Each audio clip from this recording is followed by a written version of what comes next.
Hey folks, I'm Mike. Do you hate ads? I hate ads. You know what I like? Patreon.com/inkdependence. It keeps this blog ad-free.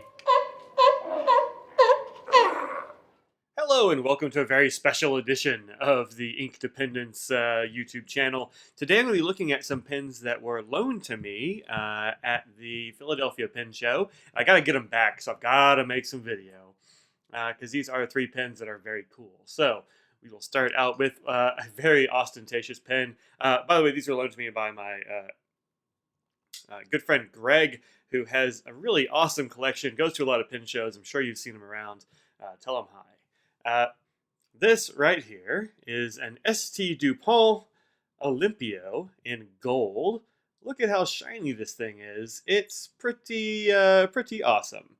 In fact, if you look closely, you'll see there's a pattern on there. It reminds me of the guilloche pattern that's on my Vanishing Point limited edition. Same kind of critter, but this is a much brighter pen, being all gold, probably gold plate, something like that. I imagine this is quite expensive, but I can't actually find it online. ST DuPonts are always a little bit hard to find. You see them at pen shows and such, but not a whole lot on online retailers. This is a big pen. It's about the same size, almost exactly the same size, in fact, as the Pelikan M1000. It's actually a little bit longer. If you look at the finials there, just a bit longer than the M1000. So a big, hefty pen, having a metal barrel and such, is even heavier than the M1000. It is a slip cap, and it has this nice click. I mean, listen to that guy. Pretty awesome. I'm not worried about this coming loose, even though the body's pretty heavy. The cap is on really well. It is just kind of a great pen as far as build quality. In fact, every time I see an ST Dupont on a table, I pick it up and I try to I check it out because man, they're so cool. And the slip cap is great. That click is great. The nib on here is absolutely gorgeous. Get a close up there. There we go. It is a two-tone nib, gold on the outside, white gold, probably rhodium on the middle. It is an 18-karat nib. And I really like the shape. If you look at the side, it's got this like scalloping that kind of curves around the side of the feed here. The feed itself is kind of, it's fine. It's nothing special. At least it doesn't look special. It performs very well. It has sort of this interesting little lip here. I'm not sure if that has a function. Maybe it has to do with how the pen caps. I don't really know what the physics are with this guy. You can't see into the cap because it's all black. So anyway, nice fit for my hand. Unposted, you can post these, and it posts really deeply, but this cap is pretty heavy. So if you write back this way, I think, you have your fingers back toward the step, there's a mild step there, then it's pretty comfortable to use posted, but I don't. Just regular old, like this is quite good. So stuff I like about this pen. The fit and finish is great. Oh, by the way, it is a cartridge converter pen. It separates here. Here we go. Yeah, there's the focus. There's the converter. It's got this red converter on it. I've seen that in all the pictures I found online of this pen. I'm using a Waterman ink in here, and I really like that that it's here and not here. I sort of expected it would be at the edge of the plastic, but it's not. It's got nice metal threads. Plastic on the interior, it looks like there's a plastic sheath that goes up about this far. I guess this far to that it screws into. It looks like I see shiny metal in there though, so I think it's only a partial. So metal on plastic, but nice firm screw on. You can see the ST Dupont right there, Paris, and then kind of nothing else. There's not much marking on this pen. The nib is fantastic. It's bright and ostentatious, but not much going on there as far as branding. And this little black band at the top of the clip. It's a very nice clip. It is articulated. You can see it move there. There we go. See it move. It's a very good clip, very functional. If you're going to carry this around, I wouldn't clip this to a shirt pocket or something. This is one that I always carried, and it's partly because it's not mine, but also just because it feels like a pen that ought to be in a pen sleeve or a pen case. And so I was keeping it in a pen case, not clipped to stuff. You could. And some of the other versions of this pen, I would maybe be more comfortable. Oh, wait, there's a little bit of branding. What does that say? Hold on a second. That is. Not sure what's going on this other clip. says made in France on one side, and then I guess a serial number maybe on the side. I didn't notice it until just now, actually. Anyway, so that's the look of this pen and the size. Let's give you included the nib size. I'll compare it to this M1000, which has a massive nib. The ST Dupont is a bit smaller, but only a bit. It's pretty close, actually. Probably about the size of an M800 nib. So a good size nib and really pretty. So there you go. The section is nice. It's a smooth plastic. There's a little bit of a lip here. This is probably has to do with the capping mechanism. So a nice thing to rest my fingers on. Anyway, really like this pen. The thing I don't like about it is that it's just kind of too flashy for me. I tend to take my pens everywhere, even the the fancier ones. But this one is man, you can't ignore this pen. And I actually felt a little bit self-conscious using it out in the world, just because it looks like I'm writing with a big gold magic wand or something. It's a little flashy for me, but I'm definitely gonna be looking for ST Duponts in the future because this. Oh, by the way, this comes with a stub. This guy, it's a factory stub, says Greg. Cool, right? Anyway, we'll do a writing sample with it here in a little bit. But I want to get the looks of these things out of the way before I do anything with writing samples. So, all right, there's that. I'll put that one aside. All right, second one is this pen, which you will have seen something like this before, probably. This is the Sailor Pro Gear Regency stripe. Here it is next to a regular Pro Gear. This one is mine. This one is Greg's. And they're quite a lot alike. There are some differences. The band here at the end of the cap is a little bit different. It feels a little bit bigger on this one than this one, although that might be a trick of the just of the rest of the silvery barrel here. On the very top of the cap, you can see the anchors are a little bit different. Yeah, just a little bit. This one's brighter, the Regency stripe one. This one's a little bit more dull on the regular Pro Gear. Yeah, I guess that's just the way it is. Other than that, not a whole lot of difference in cap stuff. I just take these caps off just to compare the caps side by side. Don't go anywhere. There we go. I don't know. The caps seem about the same otherwise. This still seems a little bit bigger. I don't know. I think it might just be a trick of the light for me. But the top is a little bit different on both of them for sure. So I'm not going to get those mixed up. The nibs on these are both 21 karat nibs. Actually, both of them are hard mediums, HM nibs. There we go. You can see on the regular Pro Gear, this one, you have a two-tone nib, whereas on the Regency stripe, you just have the single-tone rhodium plate guy, or not rhodium plate, what do you call that? White gold stuff. It's still rhodium, the white gold.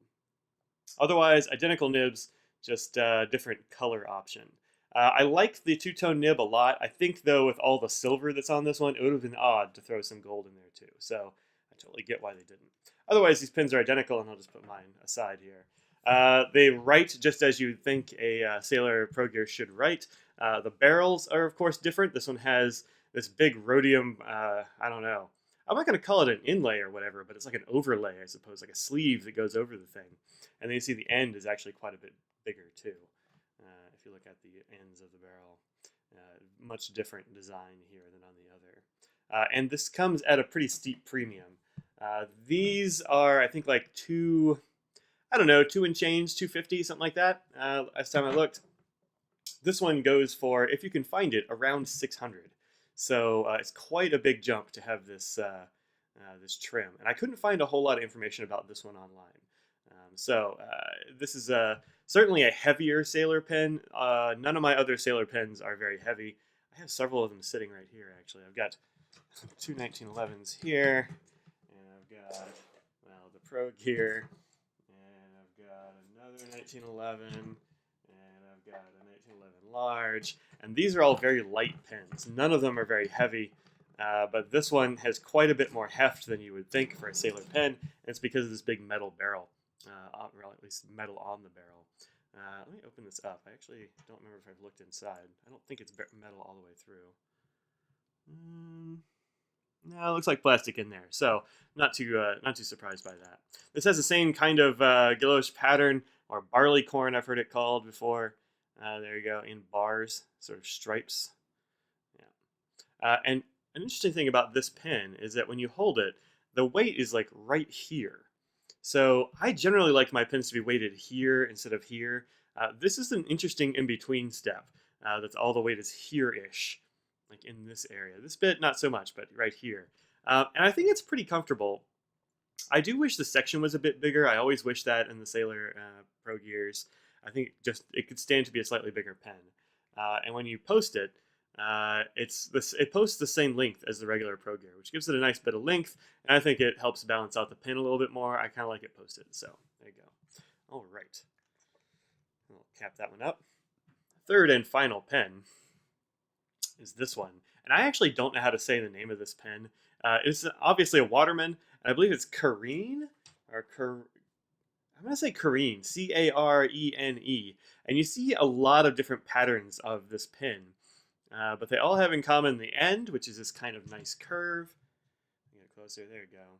It's got a black dot in the middle. It's got a gold curve there. It's a really pretty pen, very elegant. And actually, I've wanted these. I've wanted one of these for years, and I've just never gotten one because I'm a little bit hesitant about the nibs. They're totally beautiful. Look at that. Come on, focus. There we go. It's totally beautiful. It's like this inlaid nib. It is a nail. There's no flex in this at all. Don't push on this just like you wouldn't push on a Sailor. It's just not a good idea. But it is a 14 karat, oh no, 18 karat nib, it says. It says Waterman there across the front. Have that nice W. But this like the sweep of the nib, I think is absolutely gorgeous. And this color really called to me. I saw this in Greg's folder and went, oh man, I gotta borrow that. So he let me, which is super nice of him. You won't see on the nib any size markings. You see the 750 there, which means it's 18 karat nib. That's about gold content, 0.75 percent gold. The size marker is right here, actually, on the bottom of the barrel. Barrel? No. Section? Kind of. You don't really see a feed of any kind on this. It's smooth. It's not going to get ink on you. But you see that F right there. This is a fine nib, and it's actually a fairly wide fine nib as far as those go. I'm not surprised. It is a Western fine for sure. But this is my favorite of the bunch by quite a margin. I have no idea what this pin goes for. You can find versions of this pin. I don't know anything about the orange. I wasn't able to find any information about it really on the interwebs. So if you know something about the orange Carene, or if I'm saying that horribly wrong, please let me know in the comments below. I'm sure you will. Thanks, internets. And this is very cool. You can find some versions of this pin for like 200-ish. Some of them go up to like 350. I've seen them on eBay and such for huge sums of money sometimes. So, you know, I don't know what to tell you about the cost of this one. You have two little O-rings right here, which is kind of nice. You have a nice long metal action there. You have sort of plasticky threads on the inside here. It's a converter pen. All of these are cartridge and converter pens. This is filled with Sailor Blue Black, just like the Regency stripe, although I didn't mention it. This is also a slip cap, of course, so I've got two slip caps. Let's click on this guy. I'll put it up next to the microphone. Yeah, look at that. Nice affirmative click. Also a great clip. Nice spring-loaded clip, so that's great. I love a good clip, especially a good spring-loaded clip. If there's anything the Sailor is missing, it's a good spring-loaded clip. It's just a very stiff, single piece of metal sort of clip. These spring-loaded ones are just a little bit, there's like a cut above, I think. And this one especially, I love the pens that do this, where it comes over the top. The Olympio is beautiful. All right, so these are the three we have to look at. We've got the Sailor Pro Gear Regency stripe, the Carene, or not Carene, goodness, the ST Dupont Olympio in gold. This is the large Olympio. From what I can glean from the interwebs, there is also a smaller version of this pen. So I really like this size. I think I would just go for like I don't know, there's a black and silver one that looks pretty hot. I'm going to have to try to find one of those. And this is the Waterman Curve we just looked at. So let me rearrange camera equipments, and we'll do a little bit of a writing sample. How about that? Sounds good. Cool. Done. Let's do that. Okay, so let's start out with the Sailor nib. And focus. Focus. Well done. All right. That's the Sailor. This is an HM nib, which is the hard medium. You'll find that notation here on the side. There you go, HM, right there. And it writes just as my other Sailor hard medium does, which is, there we go. All right, this is a Sailor hard medium. It is inked with Sailor Gentle Blue Black. And as you can see, this started right up, no problems at all. I've had always good luck with Sailor nibs, and this is just like my other one of my pro gear, which is hard like a nail, but never has any problems starting up. Always seems to write perfectly. A little bit of feedback because it's kind of a sharp nib for me. I'm not used to using a nib that small. This is actually a pretty small nib compared to some other mediums, just because it is a Japanese medium. But this is a great pen. It writes beautifully. Thanks, Greg.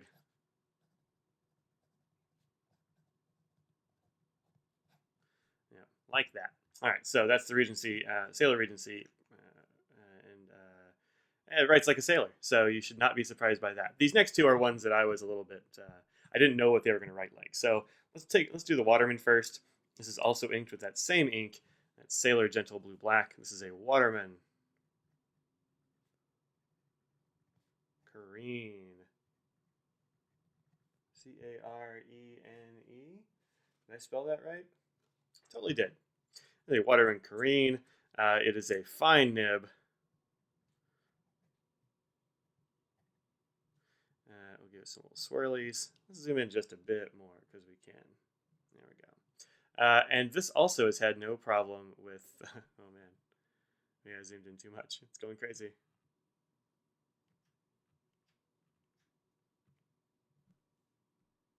Right. And it is also inked with Sailor Gentle Blue Black.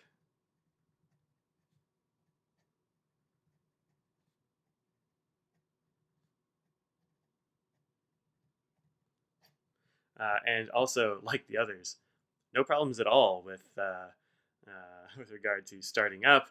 It writes beautifully. It feels great in the hand. I really like I like this one posted or unposted. It actually doesn't make a difference.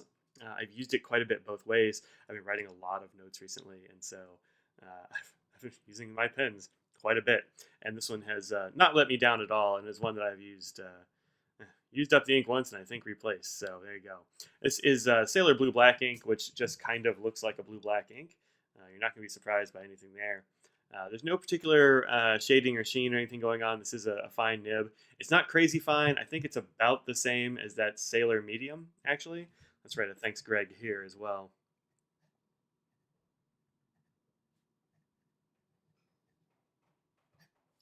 Yeah, so yeah, I would say that these are two that are pretty much the same in terms of size. So if you get a Sailor, go a size bigger than you think you're going to want.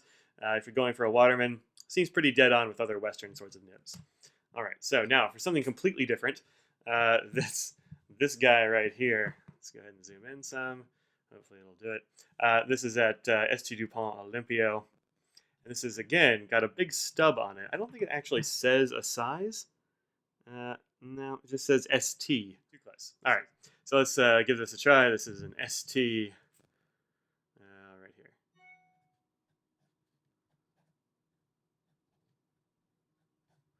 As you can see, this is a much larger line. It is a nice stub. Very thin this way, very thick this way. Also, never a problem starting up. It has a little bit of line variation, I think. Yeah, a little bit, not too much. It's a fairly wet nib, so if you're going to get one of these DuPonts, be ready for it to be a little bit wet. I love that in a nib. This is a Waterman. Oh, got a little skip there. Bad Waterman, or bad DuPont. This is a Waterman ink. I don't remember which ink it is. I want to say it's Serenity Blue.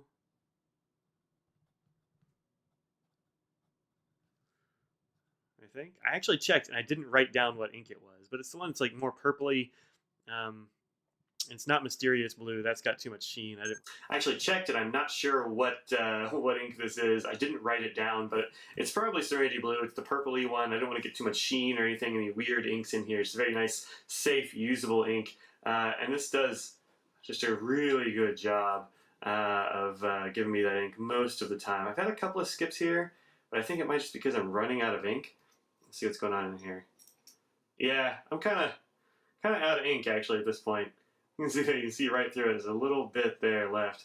That's kind of it. So, yeah, I think it's just because I'm running out of ink. Actually, in all the time I was writing with this pen, I didn't have any problems with skipping, so let's just scribble very quickly.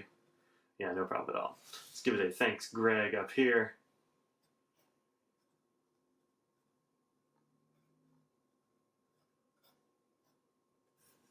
You see that's a much wider line than the other two. This nib does a great job. It is beautiful. It writes beautifully. I've got no complaints about this pen except that it looks a little bit, I don't know, it's a little bit too much bling for me, honestly. I think that's the problem. It's really the only problem. All right, so that's that. That has been a real brief review and a look at 3 very cool pens loaned to me by a very cool guy that I always like seeing at pen shows. It's awesome to talk to Greg every time I get to go to a pen show and see him there. So if you see Greg, go up and say hi. Say, hey, loan Mike more pens because he does cool stuff with them. He shows them to people and uses them or whatever. So this has been the ST Dupont Olympio, the Sailor Regency Stripe Pro Gear, and this beautiful Waterman Carene. So there you go. That's that. Peace out. I will see y'all later.